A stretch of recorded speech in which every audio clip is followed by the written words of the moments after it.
Bonjour, my name is Alice, welcome back to my channel.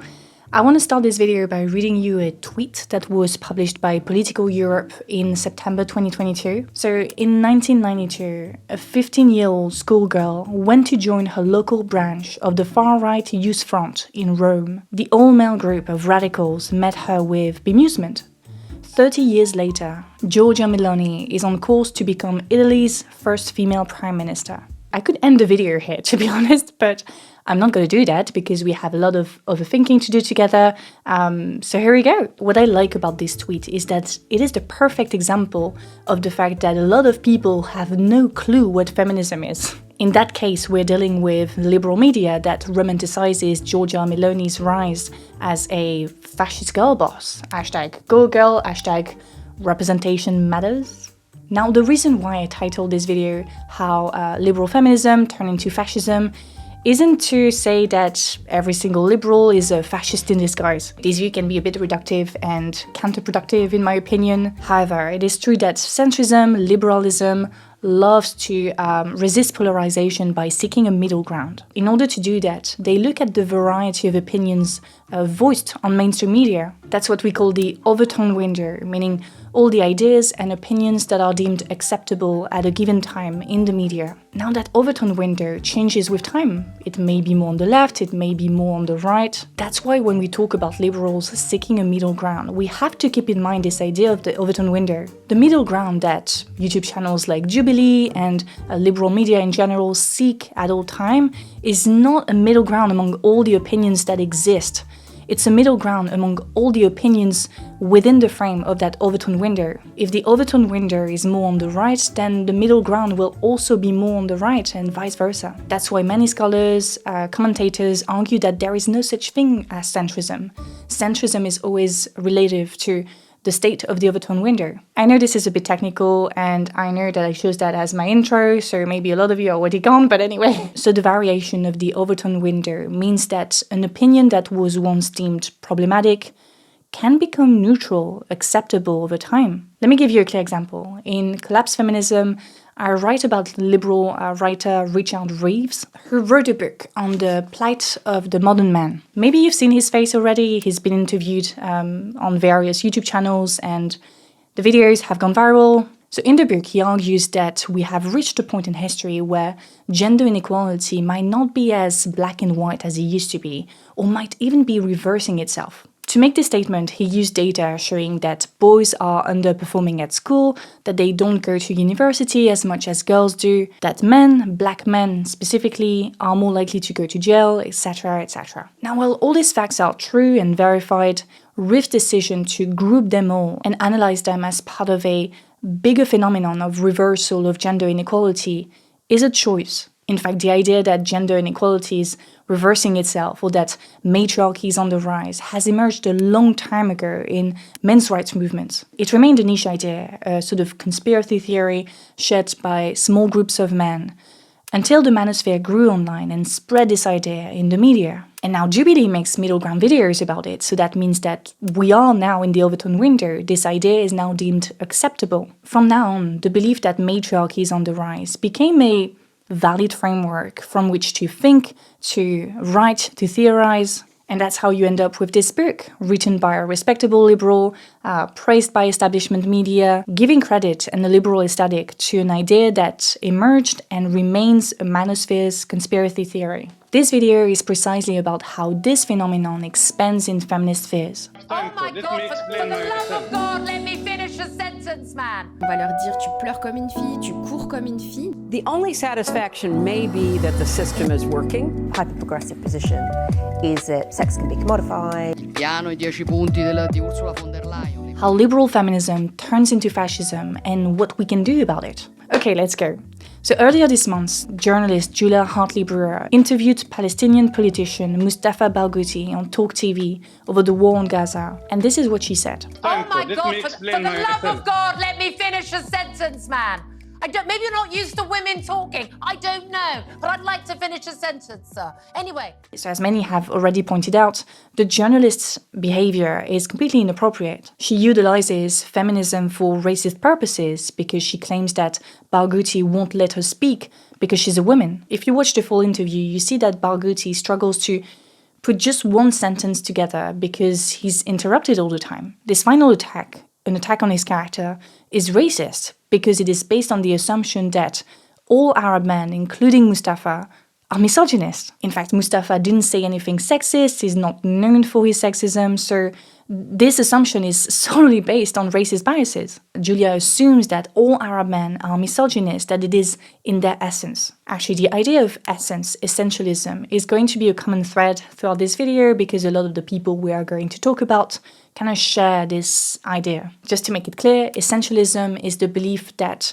objects or people have a set of attributes that are necessary to their identity. A table wouldn't be a table if it did not have legs, and in that case, in Julia's head, misogyny is part of Arab men's identity. Now, feminists who have essentialist biases are more likely to believe that in order to change these men, in order to remove that misogyny, we need to bring them closer to Western values. We need to take them away from their Arab identity. That is what sociologist Françoise Vergès called civilizational feminism. To put it simply, civilizational feminism establishes a hierarchy between a civilized, pro-human rights culture and uncivilized, barbarous cultures. It's basically neocolonialism, sugar-coated with pastel progressivism. You see it very clearly in Julia's interview of Mustafa. When she shouts at him that maybe he's not used to see women talking, she seeks to establish a hierarchy between her civilized, pro-feminism culture, Western culture, and Mustafa's uncivilized, misogynist culture. She tells him, hey,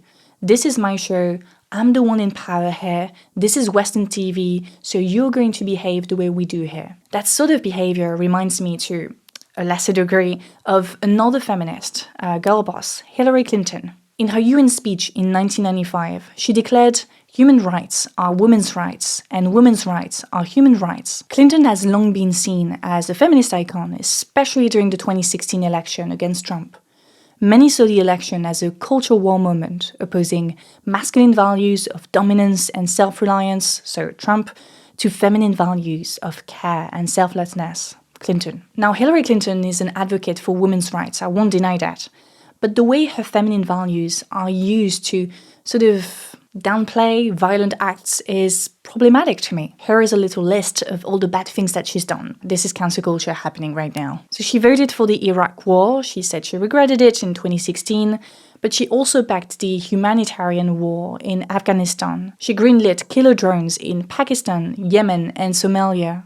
She's always supported Israel's war on Palestine. She facilitated a lot of defense contracts with many countries around the world, and she supported coup makers in Honduras. So that is what sociologists call visible violence. You see it, it kills people, it destroys infrastructures. But Clinton is also a fervent advocate of neoliberalism, a system that produces a lot of structural violence in the form of deprivation of basic human rights like access to housing, food, job, healthcare, etc., etc. So I wouldn't say that Hillary Clinton is pushing for those feminine values, whatever that means. Because she is a woman, we refuse to see Clinton's act as violent. Because she's a woman, that violence is coded as peacemaking or being pro-human rights. Now this is going to be interesting. Sociologist Colin Cardy looked at the way girls who committed crimes were treated by the justice system in comparison to boys. She explains that boys are more likely to be sent to prison and girls are more likely to go to education centers. The reason for that, she says, is that the judicial system and society in general struggles to see girls and women as capable of violence. Their response to violence is therefore to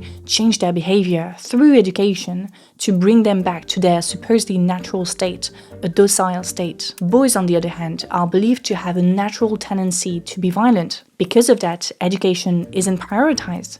Punishment, on the other hand, is often presented as the only answer to tame those natural violent impulses.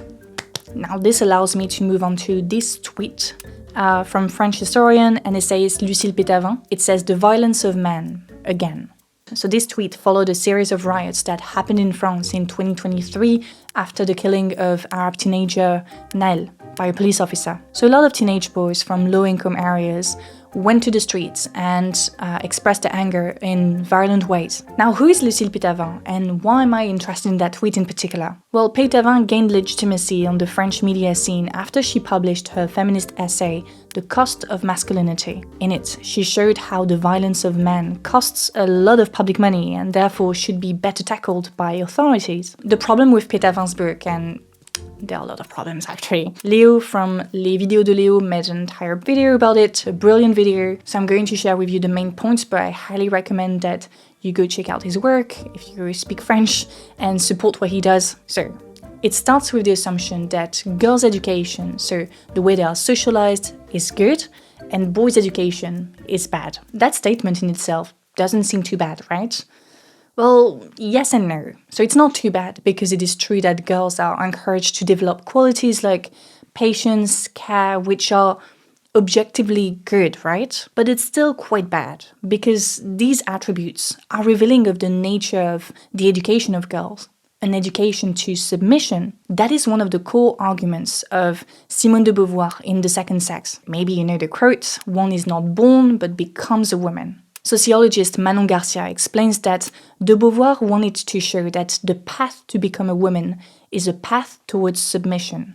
Submission to a father, a husband, the biological clock. A woman is not born submissive, she becomes submissive through education. So when Pétavin and many other feminists like her glorify girls' education, what they glorify is an education to submission. They consciously or subconsciously demand that we all adopt this attitude of submissiveness. Now, the topic of insecurity and crime is a recurring theme in Pétavin's book. She establishes that male violence, a product of toxic masculinity, is very costly. It physically hurts people that need to be taken care of, it destroys infrastructures that need to be rebuilt, and in her TED Talk she explains that half of the population, so women, have a solution to this problem. See the assumption that women are essentially good, women are not capable of violence there. Anyway, so her idea is that if only men could behave like women, so if only men could be as submissive as women, then insecurity would go down and everybody would live in a happy world. Now again, just to make it clear, I'm not saying that feminine values of care and emotion management are bad, no. I'm rather interested in how in the process of glorifying those values, we glorify submission and seek to impose it on others. This rhetoric of achieving obedience through education has been taken on by the government. Our new hot gay prime minister, you seem to all love him abroad, you need to chill, seriously. Well, he's a true believer in that. When he was Minister of Education, Attal was all about enforcing discipline and obedience, instead of actually tackling the root causes of why there is so much disrespect for educators. But let's go back to Pétavin's tweets, because we have another problem. When Pétavin tweets the violence of men, again, in response to the riots after the killing of Naël, she does the exact same thing as Richard Reeves, the guy I mentioned earlier. As researchers, they choose to focus on masculinity, its toxicity for Pétavin, and its crisis for Reeves, to explain societal problems. Both explains that it is because of their gender that men behave this or that way. But is it really? Okay, let me ask you a question. What is male violence? Or patriarchal violence, if you want to be a bit more technical. How would you define it? Well, sociologists explain that it is the violence perpetrated by men and meant to reassert male domination over society. It can be physical, it can be non-physical, the goal remains the same. It is meant to assert that men are in power and will stay in power. Now, do you think that the teenage boys and men coming from low-income areas in Paris who went in the streets and destroyed a bunch of things did it because they wanted to reassert male domination over society? Not really. Their violence targeted public infrastructures. It was about class, it was about race. It was about showing to the world what it feels like to be treated as nothing, as if your life doesn't matter, quite literally. Now, some will say, Alice, if it was just about class and race, then women would have joined. Well, that's right. It's a combination of different factors that brought those men in the streets. I mean, we've seen it times and times again in times of conflict. Men go out, they fight, they are violent, and women stay at home, they cry, they ask for peace. I mean, this is reflected in what this journalist said on TV, quoting another journalist. Quote, "I didn't see the portrait of an insurrection, but rather a group of young men who for any reason turned to violence." For any reason. We're talking about the killing of a working class teenage boy by a police officer. I mean, this is wrong. This is not feminism. You see, the big issue with that sort of feminism, bourgeois feminism, is that it does not see class. Even if they pretend to appear progressive, they're always drawn back to their own biases as respectable, civilized women who stay quiet, docile, and won't ask for much. And because of that, bourgeois feminism has a tendency to turn to authoritarianism. We need to educate those boys so that they become obedient like girls. But if they refuse to, if parents refuse to do it, if they refuse to abandon their uncivilized culture, then we need to force them to do so. So what could be a truly feminist response to this? Well, one already exists. In fact, the notion of intersectionality was born out of a desire to go beyond bourgeois feminism, to include class, race, etc., precisely to avoid the authoritarian, pro-carceral tendency of bourgeois feminism. As an example, Angela Davis worked a lot on the carceral system in the US and how it disproportionately targets black men. She showed that the combination of poor material conditions, so a lack of employment, healthcare, and safe housing combined with bigotry, meant that black men are overrepresented among persons accused of violent crimes relative to their representation in the US population. In fact, the exact same thing happened for Irish immigrants in England in the 20th century. As journalist Fintan O'Toole explains, some of the overrepresentation of Irish citizens in English crime statistics may have been down to prejudice, but most of it was undoubtedly a reflection of social reality. The main cause was obvious. Groups of young men lived together in poor quality, overcrowded accommodation and worked like dogs on building sites during the week. Going to the pub at the weekends and getting tongued up was their outlet. Understanding the complex ways in which the violence committed by men is exercised, so understanding that it's not just about manhood, is necessary if we really want to build a more peaceful, equal society. At the same time, it is crucial not to neglect women's capacity for violence. We talked about Hillary Clinton, Meloni, and other girl bosses who use their identity as women to appear less violent. But on the other hand, there are also countless examples of feminist revolutionaries like Emma Goldman, the English and Irish suffragettes, including Christabel Pankhurst, Harriet Tubman, Lakshmi Bai, who resisted British rule. These women who stood up against oppressors were pro-violence. When something is unjust and has been unjust for a very long time, when a community or person has been consistently discriminated against, then why? I mean, of course, anger and violence will emerge. We cannot impose peace. We cannot tell people to just be docile and call it feminism. We have to build peace together. We have to understand the root causes of anger, violence, dehumanization that so many of us feel. And that might necessitate a little bit of violence in the form of protest, direct action, civil disobedience, which are still kind of cute when you compare to other things that happened in the past, like the enslaved people rebellion in Haiti, the suffragettes' bombs, or the beheading of French monarchs. I'm just saying, we're very cute these days. Now, this was supposed to be the end of the video, but then I realized that one layer was missing. I need to talk to you about one last female public figure, a self-proclaimed common-sense feminist, who has done an incredible job at 1. Making manosphere people listen to someone who call themselves a feminist without interrupting them every 10 seconds, and 2. Using intersectionality for conservative purposes. Now, this person is called Louise Perry. She has appeared on various podcasts, from Peterson's, Daughter and Dad, to Chris Williamson's, but also Ali Abdal's. Louise Perry is the author of The Case Against the Sexual Revolution, a new guide to sex in the 21st century, and she's really good at cultivating her ambiguity. By that I mean that many see her as a feminist. The fact that she supports several pro-family welfare measures, including the improvement of maternity leave, is proof of that. And even in the podcast episode with Michaela Peterson, she shared how cool it was that the conservative conference she was going to very soon would provide childcare, like feminist organizations used to do during their own conferences. Now, this is an interesting point of connection between a pro-family, supposedly right-wing, and pro-social, supposedly left-wing, political agenda that we need to be careful about. Because what Perry does is that she creates an intersection between class struggle, so having access to social benefits on the one hand, and feminism, having access to maternity benefits on the other hand, to encourage the preservation of the nuclear family.